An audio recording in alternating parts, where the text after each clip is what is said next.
One. Hello, good afternoon to everybody. I'm Robin Zieger. I live in Kfar Haweh. I've been here for 11 years, which is in Emek Hefer between Netanya and Hadera. I'm a clinical psychologist and a Jungian analyst, and I'm very fascinated with all the different microbiotic principles. I love what the Rices have done and have participated in a couple retreats and led a workshop before, so I'm excited to be here today. I want this to be experiential for people to participate in what I'm going to do. So I'm going to take you through something, and then I'm going to ask you to join me in a dialogue. I believe deeply. Well, actually, first, let me say for a moment, the goal of this workshop is setting intentions. It's to be able to connect with your inner self and to be able to set some health intentions for yourself today. So I want to start with, I believe deeply in the ability of our inner self to inspire us and to guide us along the way. Sometimes we're way too focused on the negative in life, what we can't do, what we won't do, what we won't receive, how it'll never work. This is just yes, but. There's a lot of yes, buts.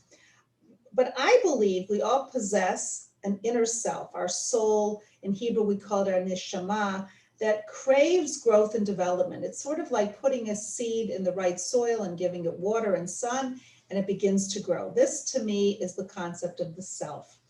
As I said, I'm a Jungian analyst, and we talk a lot about self, and we talk a lot about the path of individuation. So I'd like to begin our day of inspiration and connection to microbiotic principles by inviting all of you on a journey with me. And our journey is a path to dialogue with this inner self. Sometimes we have too many words without meaning. I'm an only child, and I grew up with lots and lots of words, and I don't always know if the words were connected enough. Sometimes we don't have enough exacting words to help explain something. And I believe that our deepest dialogue is often without and beyond words. We rely upon our senses and experiences to connect to intuition and feelings. Like, for example, if I have a patient in therapy and analysis with me, and they want to explain that they're lonely, they can say to me, I'm very lonely. I don't have friends, or I don't have enough friends or intimate connections. Or they can say to me something like, I sometimes feel like I'm living alone in my own cave and there's nobody around and it's scary. That image brings much more connection, feeling, senses than just saying I'm lonely. So it is here in this journey of life that we're enriched with pictures, images, and the symbolic. And if we have enough time at the end, I'll try to take my little camera and show you around my office. I'm sitting in my beautiful clinic in Kfar Haweh, where I'm surrounded by all kinds of images, because in addition to being a Jungian analyst, I'm also a sand play therapist. And maybe later I'll tell you a few minutes, but I don't want to go in there now. Therefore, I've been blessed to accompany patients, supervisees, students, and workshop participants on the unique journey of individuation. And often we use images, we use dreams, we use the symbolic. I hold in high regard all of these kinds of things, art, myth, and the sort of scenes that come to us that emerge from the night, from inside of ourselves, from both our personal collective and our collective unconscious, the things that come from deep, deep within us. I want to invite you right now to make yourself very comfortable. Sit comfortably, make sure you're, however, what makes you feel the most comfortable. And I want you to allow what we call in Hebrew, kol dama madaka, the still small voice inside of you, to become moved and inspired. I'm going to lead you for a few minutes on an internal journey to find inspiration for your next step. Okay. This is one of my favorite pictures. I actually took it myself. It's from Lake Inle. It's a couple years old. And with this scene, I invite you to one of my favorite moments in my recent past. Journey with me for a few minutes to Lake Inle. Settle down into yourself and make yourself comfortable and ready to listen. Close your eyes now And imagine you were magically transported to this special spot in nature. You have never been here before.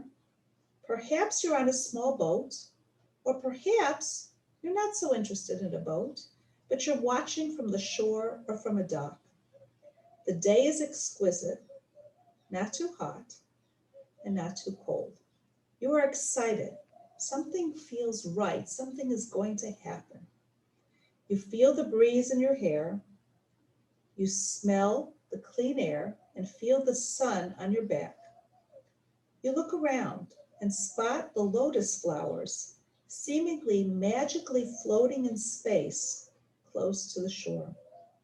The breeze and the gentle waves and the cadence of the moment rocks you ever so slowly. This moment allows you to let go of the stress of the past months. It allows you to finally slow down and begin to look and listen inside. The stress of your body, your feet, your legs, your stomach, your chest, your arms, and your face, all of the stress drifts slowly off with the gentle breeze. Your body begins to relax and to slow down just enough to listen. At that moment, a magical type of fishing rod appears in your hands. It is not for catching fish, but is for finding a treasure from down below in the depths of the waters. You close your eyes, take a deep breath, and cast the line outwards. Slowly, you count from 10 to 1. 10, 9, 8, 7, 6, 5, 4, 3, 2, 1. And when you reach 1, there's a gentle tug on the line. You reel in the line and something special falls into the boat. It is wrapped up carefully. You begin to unwrap it in anticipation. Perhaps it is an image or a miniature or a symbol or a magical letter from the depths. It is the beginnings of understanding just for you. There is the beginning of the message for today, for our workshop, for our work, for the month, and for the future. Maybe it is instantly clear, or maybe it's like a bit like a secret code that must be deciphered. Take a few moments to just be, to accept this gift, and to relax into yourself and your inner treasure. When you're ready, open your eyes and rejoin our group.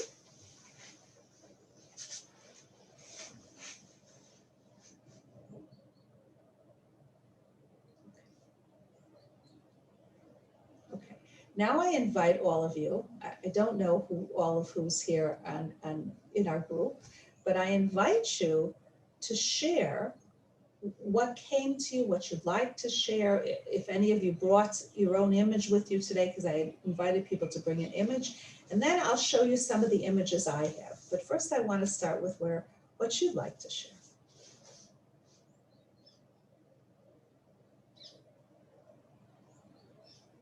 Yes. So I first of all, I love these kind of things. It's easy for me to relax and just be on that little boat or something. And I appreciated that you gave me time to develop it because I didn't know right away. And when I finally unwrapped it, what I realized is that it's acceptance. I know that's not a thing. That's what came to me in the package of accepting my situation as it is now, because I think about, oh, how things used to be, and they're not going to be that way anymore. So I think about acceptance and both acceptance of my current situation and acceptance just in day-to-day life. I find myself getting kind of impatient, and it feels very good to remind myself just to allow it, to let it be. So that was my experience. Thank you, Gannett. That's nice. And it doesn't matter that it's not a thing. It's, hopefully it comes from deep inside of you. It just sort of pops out of the water. So, okay. Mm-hmm. Somebody else like to share? And maybe tell us who you are a little bit, if you want to say a word or two about yourself.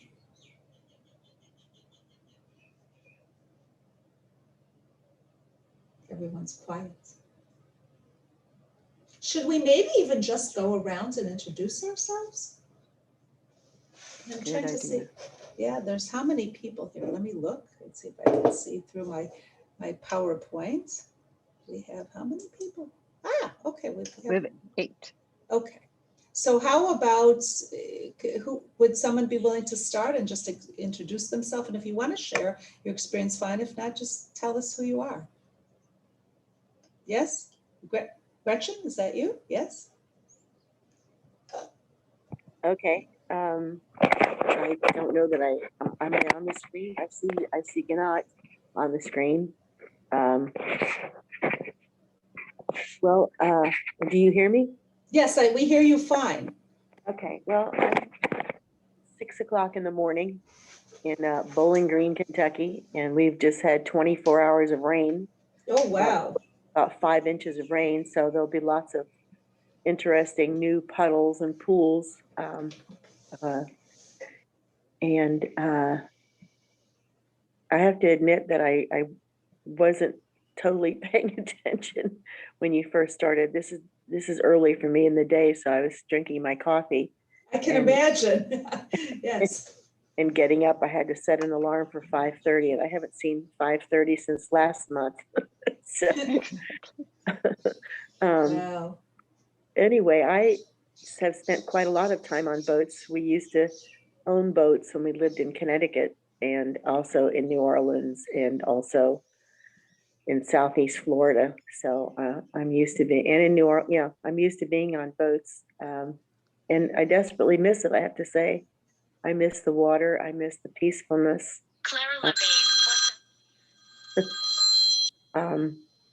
And so it was kind of nice to think about boats and to think about the sound of water. I'm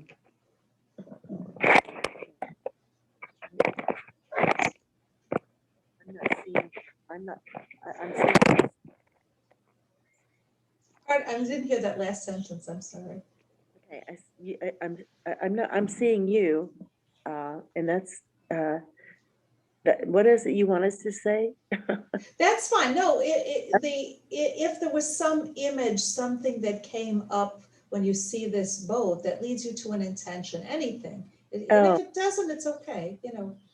Okay, to lead us to an intention. Yeah. Is there anything that came? Yeah. Well, as I say, I was kind of distracted by just the first session of the day and getting up. But when I think about water and being on water, I feel the breeze, and very calming and relaxed. Water, being around water is very relaxing for me. We're landlocked where we are, other than puddles when it rains. So So I maybe the word is relaxing. Yes. Perhaps. Oh, do I definitely need to do that? Okay. Sure. So remember these words. We so far have acceptance, we have relaxation. Remember them, because towards the end, we'll work for a few minutes on creating an intention for the month. Okay. So remember that, okay? All right. Thank you, Gretchen. That's really nice. And it's kind of cool to know I'm speaking to somebody in Kentucky right now. So. Right in the middle of the United States, South Central. Okay. With somebody else, should I just call on people? Is that a terrible thing to do, or does somebody else want to share? I'll go if you like. Okay, Can you hear me okay? Yes, Carol. Okay. This is Carol. Yeah. Okay. Yeah, Carol. I went and got my happy hat to cover up my just got up hair. Where are you?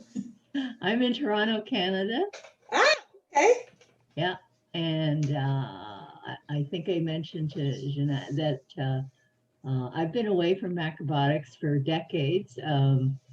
I think I started in the late 80s and was very active. And actually, I don't remember how I kind of drifted away. But anyway, my partner and I both kind of drifted away. Anyhow, I'm in my late 70s, and while I don't have any major health issues, my partner had signed up for the summer conference in California, but then of course last year it got canceled. So I did the whole thing virtually because you could do the whole camp virtually for a whole week. Anyway, so I've been back, and it is a wonderful learning experience, and I absolutely get the whole issue of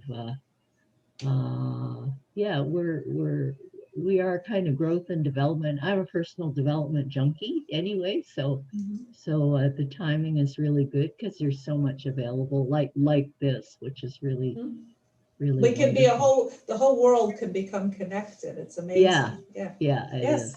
Yes. So what I did actually at the beginning of the year, because I'm a mind mapper, you know, mind mapping, but anyway, it's kind of a combination. I don't know if this is going to show up, but anyway, so in the middle of my mind map is because I'm not a big resolutions person.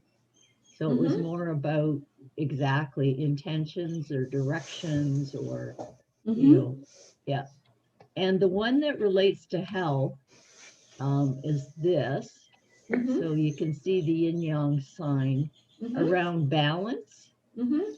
And also, you know, Denny Waxman's approach in Philadelphia is around strengthening health, which I really like, rather than sort of being macrobiotic or not being macrobiotic.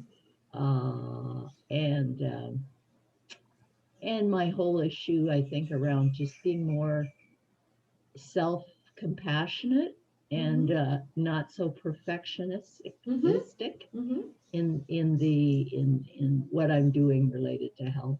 Yeah.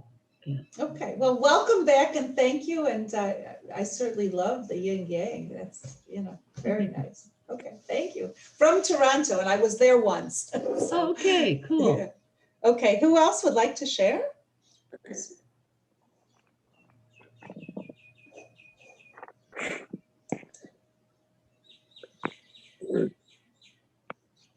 Anybody else like to share?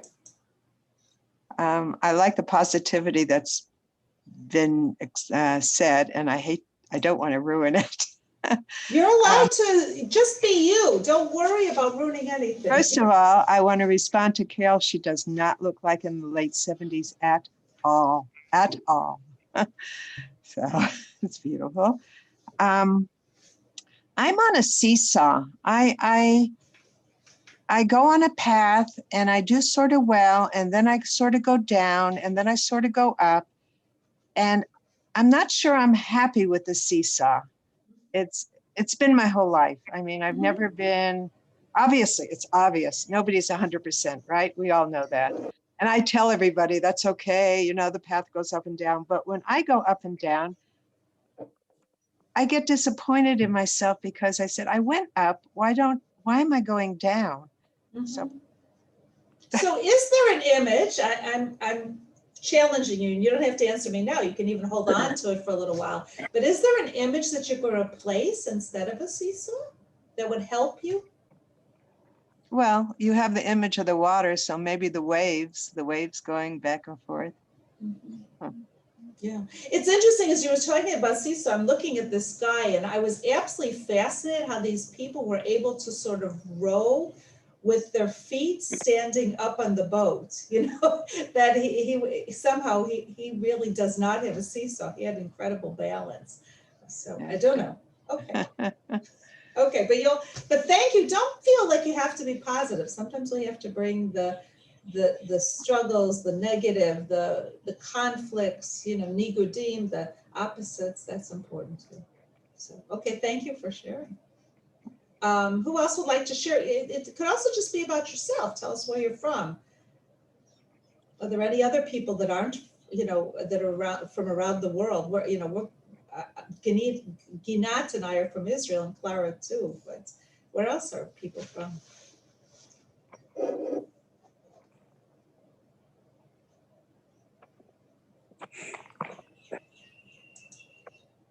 I'm looking to see who's here.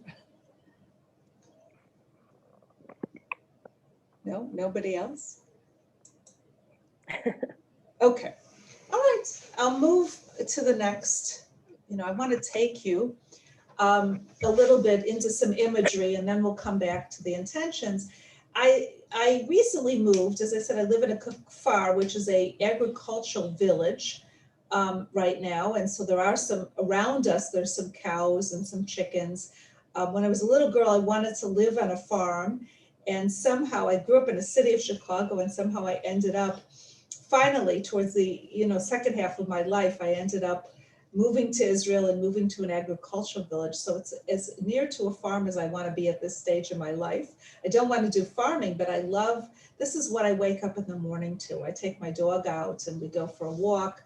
And again, the image of each day, there's a new sunrise and there's a new chance. And when I think about goals, many years ago, I worked in residential treatment, and we had to write out what were called observable, measurable goals. And I'll show you a couple examples of them later, but it's like something that we can achieve, something that's easy. And sometimes I think about that seesaw that Clara mentioned, that sometimes it helps to have a goal for the day or the hour or the week, something small and something that we're able to achieve.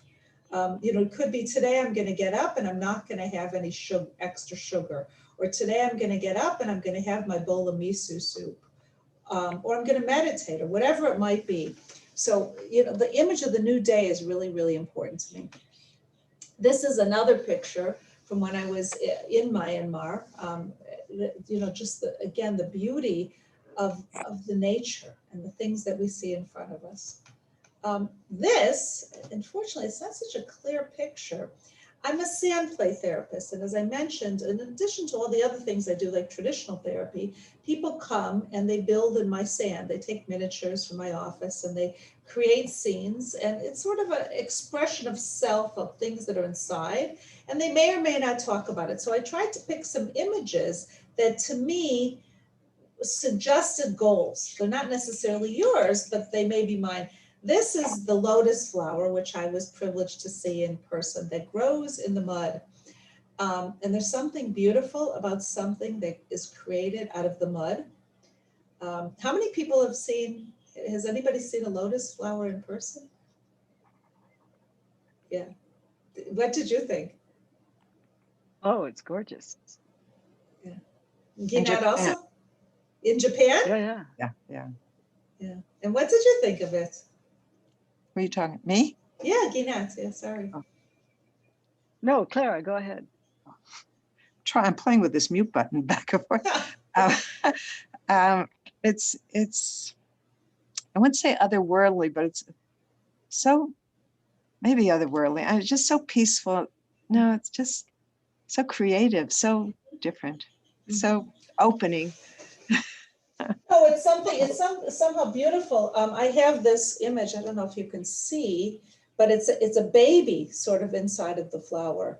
The sort of growth of something new. And there's something to me, like you talk about, we need the negative too. We need the other kinds of energies to appreciate. Like if we only have ice cream all the time, the ice cream doesn't taste good anymore. So we need sort of the balance kinds of things. And something that grows out of mud to me is amazing. The other thing is I was once in Hawaii and was able to see the flowers, the beautiful flowers that grow out of the old volcanic ash. And it's absolutely fascinating to me. That comes destruction and then rebuilding. So these are some of my images. Let's see if I have some. This woman to me, if I suggested that people might want to pick an image.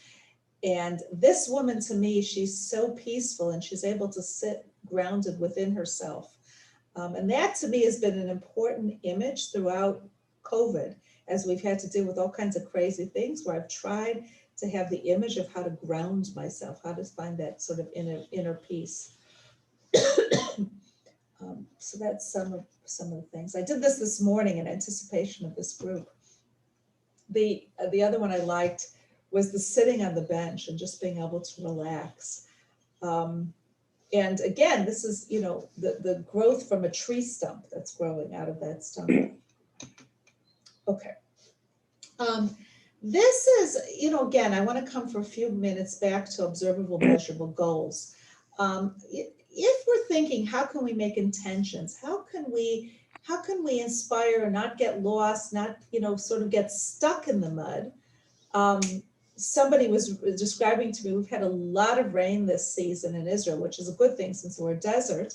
And somebody was describing to me recently how she went on a hike and she got absolutely stuck in the mud. She couldn't get her foot out. I took my little grandson for a walk one day in the back with the dog. He's 5 years old, and he doesn't like wearing his shoes anyways. And he insisted he had to walk through the middle of this mud puddle, and of course his shoes got stuck. So he was happy to take them off and just walk through in the mud. But how do we not get stuck in the mud? How do we sort of use it to whatever? So again, I say something, make it short, make it simple, make it positive, and make it reachable. Something that we think we can do, and then we can sort of feel like, yes, I did it. And it could be anything. When I think about macrobiotic goals, I don't just think of what we eat, but I think as Gina and Sheldon have sort of also envisioned what they've done with their retreats, it's really being holistic. It's being a whole person, that how calm we are, how we exercise, how we sleep, all of those kinds of things are deeply, deeply important for our health, our mental health, our physical health, our spiritual health, all influence one the other. And that's very, very important. Okay. So that's where I am. Now what I'd like to invite, let me get rid of the shared, actually, you know what? Let's do this. Let me get rid of the shared screen, and then we can just share. Now I can see it's a much bigger group. People, questions, comments. I'd like to also encourage people to spend a few minutes and maybe write yourself, I suggested people bring in pen and pencil, an intention, but let's dialogue a little first. Ask questions, comments, pick my brain as a psychologist. I actually wanted to ask you something. Oh, F. David. Oh, that's good.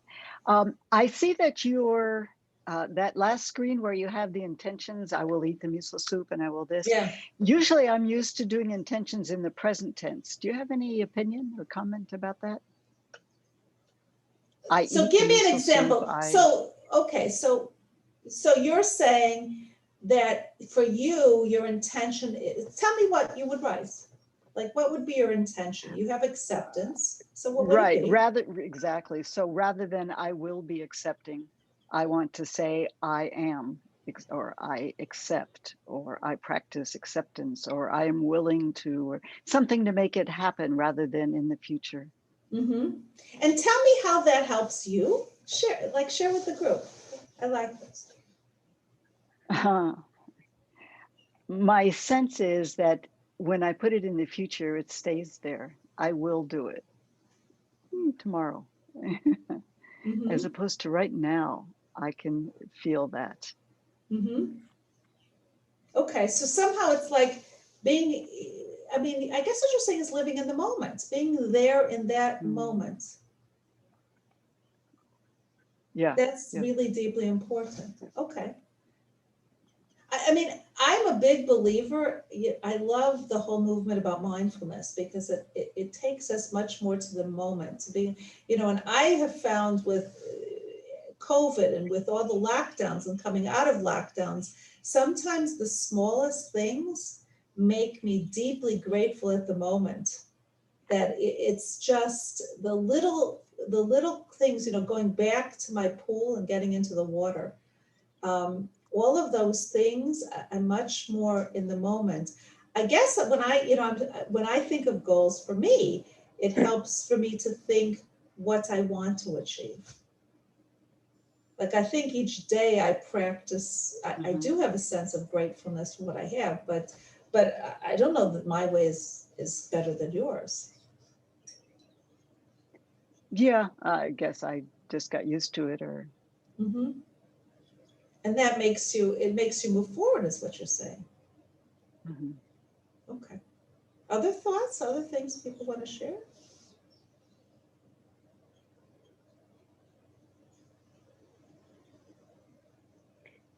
Well, If you- the thing about goals, and I come from a corporate background, so I know about, setting smart goals, exactly what you're talking about. And I do it for every day. I mean, my daily plan, I still do a daily to-do list with, you know, when I'm going to meditate and when I'm going to do my body scrub and, the whole enchilada. But there is a tendency, if I don't get 100%, that I beat myself up. Mhm. And obviously I'd even if I do, I'd like to do the beating up for a shorter period of time. Mhm. I'm just curious about your thoughts about that. So we talk as Jungians, we love to talk about the archetypal images. So the inner critic, that inside of us, there's the wounded child, sort of the inner critic that what you're saying is too loud, too busy, she or he has too loud a voice, and how do you get there? How do you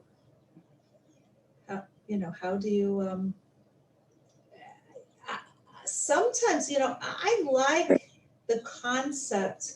I think we live with conflict, we live with seesaws, we live with two different parts of ourselves all the time. And, often people come, for example, to therapy and they may start fighting with me, but when they begin to fight with their self and try to make peace with the warring sides, that's the best fight of all. So the question is, if you have an inner critic, is there some other image or voice that calms it? Is it a him or her, by the way, your inner critic? Uh, uh, it's probably female. Yeah. Okay. So is Yeah. there anything that calms her down, that puts her in a place, that takes her hand, anything? Well, I'm doing some work with somebody who had us get a childhood picture Mm-hmm. and look at it throughout the day in terms uh, of learning to really love that little person, Mm-hmm. who ends up being me. But anyway, yeah, just to love the true essence of that Mm-hmm. person. So And maybe the more motherly or grandmotherly self that can, be kind and caring of that child is what you're saying. Yeah, Instead of yeah, being critical. Now that's nice. Like I really believe, why do I like images? A picture's worth 1,000 words. I mean, it's so much deeper. And, how does one explain what's something, the essence of something? And yeah, so that's yeah, nice. yeah. Actually, I'll show you. I have side by side. So the little kid with the doll is me. Oh, wow. Yeah, but then that's me with my granddaughter. Wow. So when I see, you mentioned that, when I Yeah. see the love that I have for my granddaughter, it's like, can I extend that to myself too? I like that very much. Yeah. Yes. Yeah. Yes. And it's not a thought. It's like it's an experience. It's a Yeah. feeling. It's it's like internalizing those. We sometimes internalize incredibly critical voices, but we can also internalize loving figures. Yeah. Yeah. Which is Right. nice. Yeah. Other pieces, thoughts, intentions, reactions to others. Well, that's it. Gretchen, I'm sorry. Oh, okay. I don't know when I'm being asked. Yeah. It's Jump in. interesting. This whole COVID year has been very interesting. I am 75, and you were talking about to-do lists, and I was finding that I'd have a to-do list and say it would have 10 items on it, and the next day it would have 15, and I'd only gotten one done from the previous, and so forth. And so the to-do list was sort of becoming very upsetting. And I've had some health, mobility and health issues this last year. And they've greatly diminished my time frame of being able to do things during the day. And so instead of having, a long to-do list, I more or less focus on what is the one or two things that have to get done, period. And that's, I make dinner for my family. And everything else, if it gets done, fine. If it doesn't, fine. That's where I am right now. Doctor and I are trying to work on what the heck is going on with me, my body, and taking oxygen, chew things, all kinds of stuff. So what it makes me think about is like, at some point, I'm 75, so a lot of people don't make it that far. My mother only made it to 61. So at some point we're going to reach the end of our little journey, or this portion of our journey. And that to-do list will go out the window, because what got done will have gotten done, and what didn't get done, somebody else is going to have to do, or it just won't get done. And so I try to take joy and pleasure from the things that I do get done, and hope that I can get more done every day. You said you like mindfulness. I find a great, I love to follow. I'm not much of I don't stay on social media that long, but on Facebook, the Thich Nhat Hanh Gems. Oh, And I find, yes. I was raised in the Lutheran church, and I've got Jewish ancestors, and my husband was raised Catholic, and we just don't do church. I feel like I'm not really fond of organized religion. I more or less like to follow really wonderful, inspiring people. And who's more inspiring than Thich Nhat Hanh? He's amazing. He's absolutely amazing. He wrote, I think, The Lotus in the Mud, or what? Did you ever read that book? He says, no mud, no lotus. Yes, that's it. Thank you. That's the title of the book. It's very simple. I don't know if that's the name of the book, but that's something that you see on his his teachings. And I borrowed just about everything I can that he's involved with from our library. We have an amazing library, thank goodness. So that's good. But you can look up things of his on. There are 3 or 4 groups that have sayings of his and pictures, and very calming, very, very calming. Yes, there's something incredibly calming about his writing, the stories that he tells. Yep. Yes. And THICHNHATHANH. It's a really strange.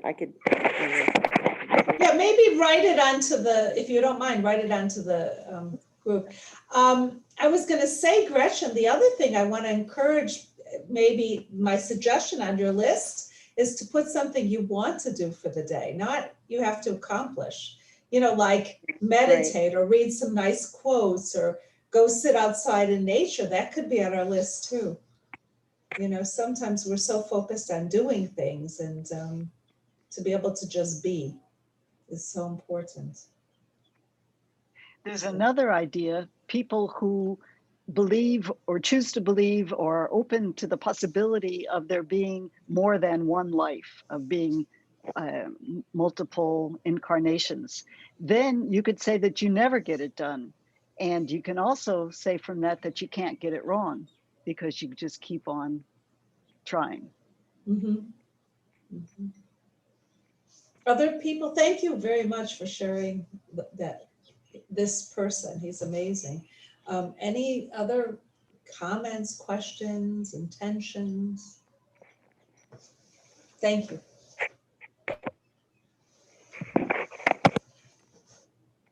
Questions? Pick my brain. How is everybody done with, since we're on the topic of intentions, I can't help but thinking we're all coming out of, or hopefully beginning to come out of, it depends where you are, COVID, and what's been going on, which has not been at all simple. How are people doing with all of that?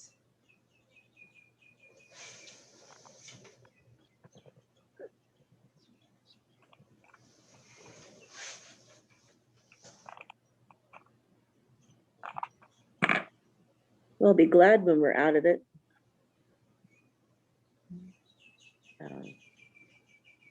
appreciate all the people that I knew and know, and even the small contacts that you kind of rush through in our normally crazy life.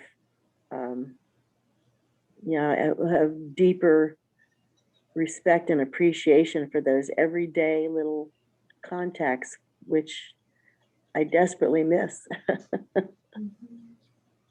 So that's something that's come out of COVID. Yeah, we're all boxes on a screen, some with faces, some without faces.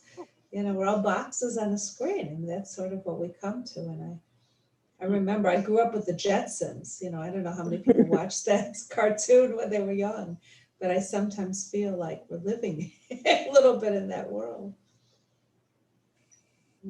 I feel like I'm going to want to do a lot of hugging when this is over. Mhm. And hand holding, just real physical contact. Mhm. Yeah, you're shaking. I see shaking heads from this side. I feel like it's still a mystery, like besides all the arguments that are, opposite each other, and it's hard to hear you're crazy not to think the way I think, that kind of stuff. I still feel it's also mysterious and not clear, and what's the next step, and can we really do this or can we not? It's still wrapped in, it's still, Mystery, and yes. yeah. No, I mean, and I was fascinated by countries where COVID is going down, even though they don't have the vaccinations. It's Yeah. we don't really understand any of this. We really don't. Yeah.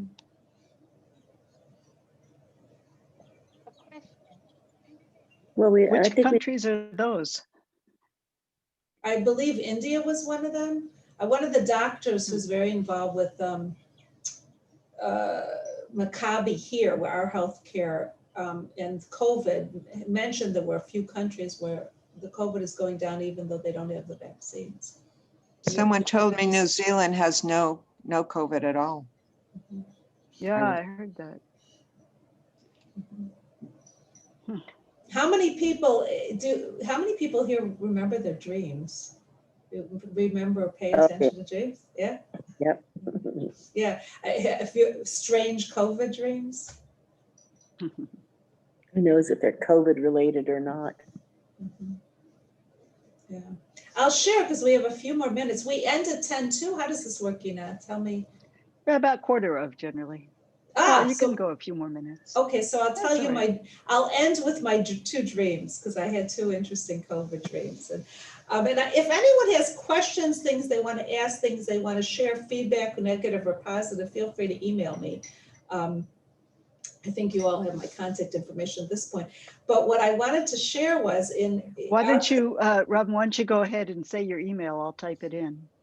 Okay, rbzeiger@yahoo.com. Got it. Okay. Got it. So feel free if anyone, questions, comments, just want to share things. I enjoy these kinds of forums because I get to talk to people. It's fun from around the world. So in March, it was I think it was February actually, right before COVID really came to our country, to Israel. I had this strange dream out of the blue that I was with somebody in my office doing therapy. It was Shabbat, our Sabbath, which is not a time I would be doing therapy. And the radio's on like there's some emergency. I look out the window and there are tree stumps that are cut across as if with nothing left, as if there's an alien force that came along and cut them all. And I became very frightened. It was almost like a Holocaust dream. And I said, I've got to get out of here. I've got to go to Iceland, of all places. And I'm trying to make all kinds of contact, how to do this. I go into an office with people with typewriters and I'm trying to get forged papers. And it's really a very frightening dream. I woke up shaking and I'm like, I really did not understand this dream. As I did a lot with it over those first couple months as COVID arrived. And I began to think that it was somehow my soul knew something about the beginnings of COVID, that, it was somehow warning me. And I actually wrote a couple papers about this dream. But I'm still frightened. I'm trying, we're all trying to deal with. I still remember when people are cleaning their groceries and leaving them outside for 24 hours and all the stuff we did that we didn't understand what we were doing in the beginning. And about a month and a half later, I work with a woman, sometimes I get supervision from her, who's in her 90s, who's a Holocaust survivor, and she continues to work as an analyst. She's an amazing woman, and I have a dream that she's pregnant. And she's giving birth to a girl. And I'm a little nervous. I think it's very cool. She's the oldest person to give birth. But I'm a little bit nervous that she should probably have a C-section. And as I reflected upon this dream, I realized that she's somehow the symbolism of hope, somebody who's survived through a Holocaust and went on to make meaning of their life. So to me, I'm fascinated by the way the symbols and the dreams and all of these things work upon our soul. So I'll end with that, and thank you for all being a wonderful audience and participating, being with me. Okay. So thank you. Yeah, So now we take a break and then we come back. That's right. Okay, wonderful. Okay, thank It's you. okay to stay on if Great. anybody has questions. No, there's. Okay, That's so I'm here. I'm not Thank going you so anywhere. much, Robin. It was a real pleasure. I Thank really you. appreciate that. Thank you Thank for you. inviting me. Bye.